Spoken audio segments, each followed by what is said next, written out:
नमस्कार, सभी का स्वागत है मिशन आरबीएससी पर एक नई क्लास में। और आज हम पॉलिटिकल साइंस का चैप्टर नंबर 6, आज हम छठा से चैप्टर करेंगे, पर्यावरण और प्राकृतिक संसाधन।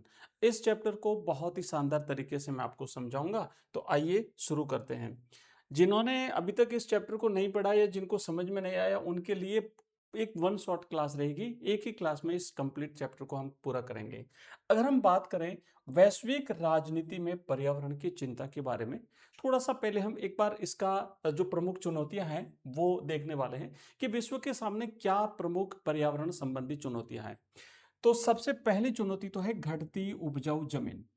अभी अगर हम देखें, दिन प्रतिदिन हमारे इस पृथ्वी पर चारागाह और मत्स्य भंडार कम हो रहे हैं। जल और प्रदूषण से खाद्य उत्पादन में निरंतर कमी आ रही है। तो पहला पॉइंट तो हो गया घटती उपजाऊ जमीन। ठीक है। दूसरा जो प्रमुख चुनौती है वो है पर्यावरण का विनाश। प्राकृतिक वनों की अंधाधुंध कटाई हो रही है। रोज हजारों पेड़ काटे जा रहे हैं। जैव विविधता का भारी नुकसान हो रहा है। और ओजोन परत का छेद मानवता के लिए एक गंभीर खतरा है। ठीक है। ये दूसरी चुनौती हमारी होगी पर्यावरण विनाश। और तीसरी, सामूहिक प्रयास। कोई भी देश अकेले इन विशाल संकटों का सामना नहीं कर सकता। इस संपूर्ण पृथ्वी पर इतने विशाल पैमाने पर जो ये विनाश हो रहा है, जो ये प्रमुख चुनौतियां हैं, इसका सामना मिल करके करना पड़ेगा। और इसीलिए यह एक बड़ा वैश्विक राजनीतिक मुद्दा है। ठीक है। तो ये प्रमुख चुनौतियां और इसका क्या समाधान है हमने बात करी। अगर हम संयुक्त राष्ट्र संघ की एक रिपोर्ट देखें, इस रिपोर्ट के अनुसार विकासशील देशों में संसाधनों और बुनियादी सुविधाओं की कमी संकट को और गहरा बना देती है।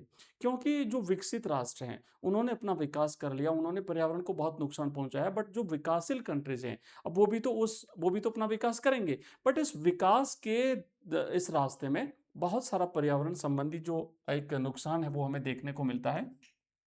जनता स्वच्छ पेयजल से पूरी तरह से वंचित है। मतलब आंकड़ा देखो कि 66.3 करोड़ जनसंख्या जो है, 3 करोड़ लोग, 66.3 करोड़ लोग जो है जिनको स्वच्छ पेयजल उपलब्ध नहीं है। और इस कारण से प्रतिवर्ष 30 लाख से ज्यादा बच्चे इस जल प्रदूषण के कारण दम तोड़ देते हैं, मौत का शिकार हो जाते हैं। कितना एक खतरनाक खतरा हमारे सामने है बच्चों, आप कल्पना कीजिए। चलिए आगे बढ़ेंगे। तो ये तो हमने एक प्रमुख चुनौती और एक भयावह तस्वीर जो संयुक्त राष्ट्र संघ की एक रिपोर्ट में हमें देखने को मिलती है उसके बारे में हमने चर्चा करी है। अब हम बात करेंगे पर्यावरण पर क्लब ऑफ रोम की पहल। ध्यान से समझना, यहां से हर बार एक प्रश्न बनता है, बहुत शानदार तरीके से समझेंगे। मुख्य ऐतिहासिक पहल, राजनीतिक जागृति। आर्थिक विकास से पर्यावरण पर हो रहे असर की चिंता ने 1960 के दशक के बाद राजनीतिक रूप ले लिया। अब यहां से यह प्रश्न आता है कि पर्यावरण के मुद्दे ने कब से जोर पकड़ा। तो 1960 का दशक आपको याद रखना है। भाई ये विशाल पैमाने पर जो आर्थिक विकास के लिए ये जो प्रकृति का पर्यावरण का नुकसान हो रहा था, इस पर विश्व के विभिन्न राष्ट्रों का ध्यान गया। और 1960 के दशक के बाद अचानक से इसने एक राजनीतिक रूप ले लिया। क्लब ऑफ रोम, इस वैश्विक विद्वत समूह ने 1972 में पर्यावरण संकट पर दुनिया का ध्यान आकर्षित किया। यूएनईपी की पहल, संयुक्त राष्ट्र पर्यावरण कार्यक्रम ने, जिसे यूएनईपी अपन कहते हैं, इस कार्यक्रम ने इस समस्याओं पर अंतरराष्ट्रीय सम्मेलन और अध्ययन शुरू करवाए। तो इसमें आपको ध्यान रखना है, एक तो क्लब ऑफ रोम 1972 सन याद रखिएगा। एक किताब है लिमिट्स टू ग्रोथ, 1972 में प्रकाशित इस ऐतिहासिक पुस्तक ने पर्यावरण और विकास के अंतर संबंधों को पूरी दुनिया के सामने मजबूती से रखा था। तो ये लिमिट्स टू ग्रोथ किताब है जिसमें पर्यावरण संबंधी मुद्दों को विश्व के सामने रखा गया। इस किताब का प्रकाशन कब हुआ था? 1972 में इस पुस्तक का प्रकाशन हुआ था। और संसाधनों का विनाश, बढ़ती जनसंख्या के आलोक में प्राकृतिक संसाधनों के विनाश के खतरे को उजागर किया गया है। एक बहुत ही गंभीर संकट हमारे सामने इस मानव प्रकृति के सामने जो है वो एक खड़ा हो रहा है। और इस पर धीरे धीरे ध्यान गया और स्टेप बाय स्टेप जो चीजें घटित हुई विश्व स्तर पर, उसको हमने यहाँ पे देखा है।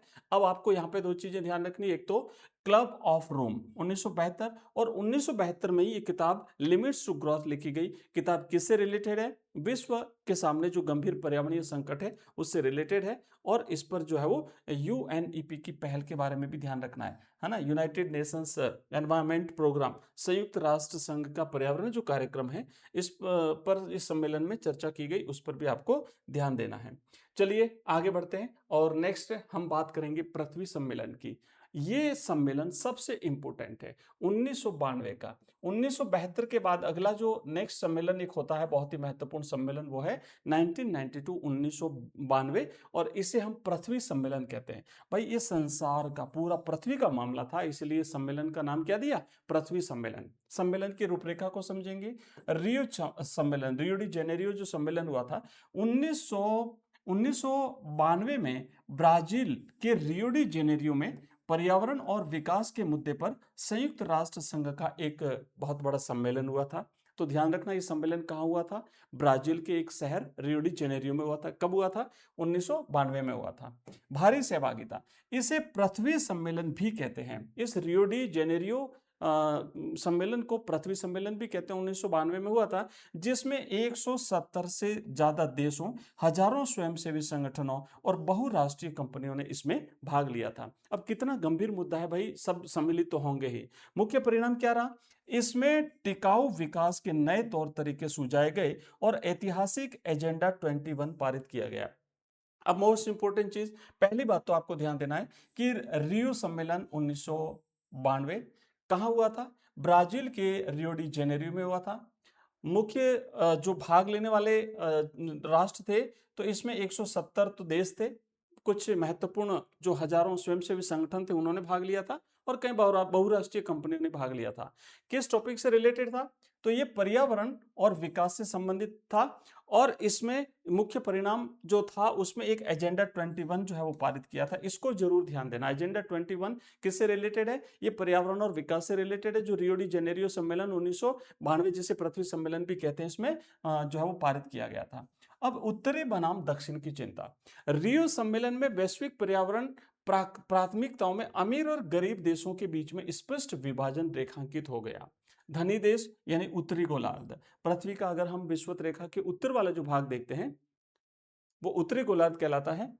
इनकी मुख्य चिंता ओजोन परत के छेद और ग्लोबल वार्मिंग जैसे तात्कालिक पर्यावरणीय खतरों को रोकने की थी। ये चाहते थे कि भाई ये खतरा रोका जाए। लेकिन जो गरीब देश है, जो दक्षिण गोलार्ध के राष्ट्र हैं, इनकी प्राथमिक चिंता अपनी जनता के आर्थिक विकास और गरीबी उन्मूलन की बुनियादी आवश्यकताओं की थी। भाई ये चाहते थे, भाई इनका ये कहना था कि आप लोगों ने तो अपना विकास कर लिया, है ना, आप लोगों ने तो अपना विकास कर लिया, जो विकसित राष्ट्र हैं उन्होंने तो अपना विकास कर लिया, पर गरीब राष्ट्र जो हैं, जो दक्षिण गोलार्ध के राष्ट्र हैं, उन्हें भी तो अपने यहाँ की गरीबी को मिटाना है।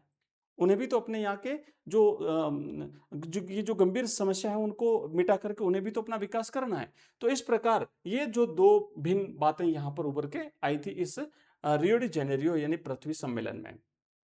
अब हम बात करेंगे विश्व की साझी संपदा, ग्लोबल बात करेंगे हम ग्लोबल कॉमन्स की। ठीक है, साझी संपदा क्या है, तो साझी संपदा एक ऐसी संपदा होती है जिस पर किसी एक व्यक्ति या एक राष्ट्र का अधिकार नहीं होता है, बल्कि पूरे समुदाय का अधिकार होता है। जैसे मैदान, जैसे नदी, है ना, जैसे वायुमंडल। ओके, जो क्षेत्र किसी भी देश के संप्रभु क्षेत्राधिकार से बाहर होते हैं उन्हें मानवता की साझी विरासत या वैश्विक संपदा कहा जाता है। इनका प्रबंधन साझे तौर पर अंतर्राष्ट्रीय समुदाय के द्वारा किया जाता है। प्रमुख क्षेत्र अगर उदाहरण के तौर पर देखें तो वैश्विक संपदा के अंतर्गत मुख्य रूप से निम्नलिखित 4 क्षेत्रों को शामिल किया जाता है। एक तो है पृथ्वी का वायुमंडल, ठीक है, इस पर किसी एक राष्ट्र का अधिकार नहीं हो सकता। दूसरा है अंटार्कटिका जो महाद्वीप है दक्षिण गोलार्ध में, है ना, वो है।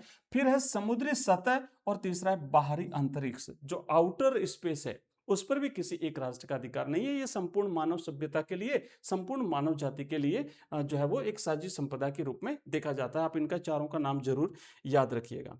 अब नेक्स्ट देखो साझी संपदा की सुरक्षा और कुछ जो संधियां हुई हैं इनको लेकर के उसकी अपन बात करेंगे। सबसे पहले सुरक्षा की चुनौतियां, कठिन सहयोग, वैश्विक संपदा की सुरक्षा के लिए अंतरराष्ट्रीय सहयोग कायम करना बहुत कठिन रहा है। वैज्ञानिक मतभेद क्या है, पारिस्थितिकी से जुड़े मसलों पर अक्सर वैज्ञानिक साक्ष्यों को लेकर विकसित और विकासशील देशों के बीच में मतभेद उभरते हैं। भाई विकसित राष्ट्र हैं, वो अलग तरीके से अपना जो है वो हित देखते हैं, विकासशील राष्ट्र अलग तरीके से अपना हित देखते हैं, तो इस प्रकार दोनों के बीच में टकराव चलता है।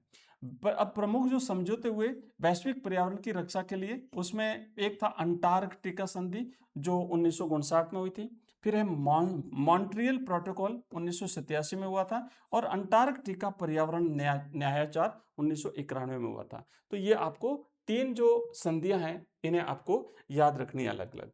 चलो आगे बढ़ते हैं। आगे बढ़ूंगा लेकिन मैं आपको यहाँ पे कुछ चीजें बताना चाहता हूँ। ये जो कंप्लीट नोट्स हैं ये आपको हमारे ऐप में मिलेंगे। आप वहाँ से इन सारे नोट्स को की पीडीएफ डाउनलोड करना चाहें तो बिल्कुल कर सकते हैं। अगर आप ऑनलाइन टेस्ट देना चाहें, क्योंकि हमने टेस्ट क्रिएट किए हैं प्रत्येक टॉपिक के, आपको 50-50 जो एमसीक्यूज टाइप के जो टेस्ट होते हैं वो अगर आप देना चाहें तो वहाँ पर आपको हमारा एक ऐप मिलेगा। उस ऐप में आपके लिए ये टेस्ट हमने क्रिएट किए हैं, जहाँ पर आप टेस्ट देते ही आपका रिजल्ट भी हाथों हाथ आपको मिलेगा, आपकी रैंक कौन सी है, कितने नंबर आए, कौन सा सवाल गलत हुआ, उसका राइट आंसर क्या है, सब कुछ आपको हमारे ऐप में मिल जाएगा। इन सबके लिंक आपको हमारे व्हाट्सएप ग्रुप और टेलीग्राम में मिलेंगे, जिनका लिंक इस वीडियो के डिस्क्रिप्शन में दिया हुआ है। ठीक है, चलो आगे बढ़ते हैं। अब हम बात करेंगे कि मुख्य अवधारणा किसकी, साझी परंतु अलग अलग जिम्मेदारियां, साझी परंतु अलग अलग जिम्मेदारियां। और इनकी अगर हम बात करें, सीबीडीआर मुख्य अवधारणा और तर्क। विकसित देश क्या कहते हैं, पर्यावरण संरक्षण में सभी देशों की जिम्मेदारी बराबर मानते हैं। अब भाई बराबर तो मानते हैं, चलो मान लिया, पर चूंकि इन्होंने पर्यावरण का पहले बहुत नुकसान किया है, अपना विकास किया है, अब वे तो विकास कर चुके हैं, और ये अब जो प्रतिबंध लगाना चाहते हैं वो सब पर लागू करना चाहते हैं, जबकि जो गरीब राष्ट्र हैं, जो जो पिछड़े हुए हैं, वो विकास करेंगे तो फिर उनको विकास करने से रोका जाएगा। विकासशील क्या तर्क देते हैं, इनका तर्क है कि पर्यावरण को सबसे ज्यादा नुकसान विकसित देशों के तीव्र औद्योगिकरण से हुआ है, अतः भरपाई भी उन्हें अधिक करनी चाहिए। भाई बात भी तो सही है ना, काफी हद तक। अगर भारत जैसे मान लीजिए, क्या हमको अपना विकास नहीं करना, तो इसीलिए ये टकराव जो है वो इनके बीच में चलता है। पृथ्वी सम्मेलन 1992, इस सम्मेलन में विकासशील देशों के इस महत्वपूर्ण तर्क को सीबीडीआर के रूप में स्वीकार किया गया है। इसे अच्छी तरह से याद रखना, सीबीडीआर। अब विकासशील देशों को कुछ छूट मिली है, क्या छूट मिली है, विकासशील देशों जैसे भारत और चीन को उन कड़े प्रतिबंधों से छूट दी गई है जो विकसित देशों पर लागू होते हैं। ठीक है, तो ये ताकि अपना विकास कर सकें। तर्क क्या है, ये देश वर्तमान में औद्योगिकरण की प्रक्रिया में है और विकास की आवश्यकता के कारण उन पर तुरंत भारी प्रतिबंध लगाना अनुचित रहेगा। तो ये कुछ हद तक भाई जब विरोध किया तो कुछ हद तक इन्हें जो है वो छूट जो है वो इस मामले में मिली हुई है। ठीक है, अब हमारा रहता है क्योटो प्रोटोकॉल 1997 और यूएनएफसीसीसी। तो इसको अपन नेक्स्ट क्लास में करेंगे प्यारे बच्चों। ये क्लास काफी लंबी हो रही है, तो मैं छोटी छोटी क्लास में आपको पढ़ाना चाहता हूं ताकि आप भी बोर नहीं हो, और एक दिन में इतना टॉपिक कर लो, दूसरे दिन में आधा उसका आधा भाग कर लो, तो 2 दिन में आपका कंप्लीट टॉपिक हो जाएगा। उसके बाद उसके प्रश्न आंसर कर लेंगे। तो मिलते हैं अगली क्लास में, तब तक ऐसे ही पढ़ते रहिए, आगे बढ़ते रहिए। धन्यवाद।